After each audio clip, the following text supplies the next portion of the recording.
Hello mga kainday, ayan. Kami ay maghahanap buhay na naman ng aking apo. Para po siya ay makapagpagupit, kami ay magtitinda muna ng tuyo. Kasi mukha na po siyang sarabundang. Tingnan ko nga! Magpapagupit na po siya para balik ang pagiging pogi niya. Yan, titinda muna kaming tuyo. Sa gusto po mag-sponsor sa aking apo, ipapaampon ko na pa ito. Gusto mo ba magpaampon?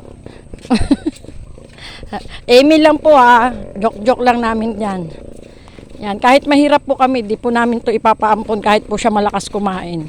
Isang kilong bigas isaing mo, ubusin niya po yan. Yan.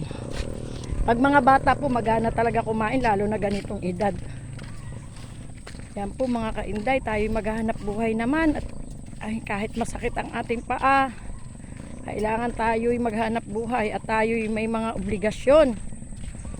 Ay nako, kahit na masakit ang kabiyak ng ulo, sige kainday.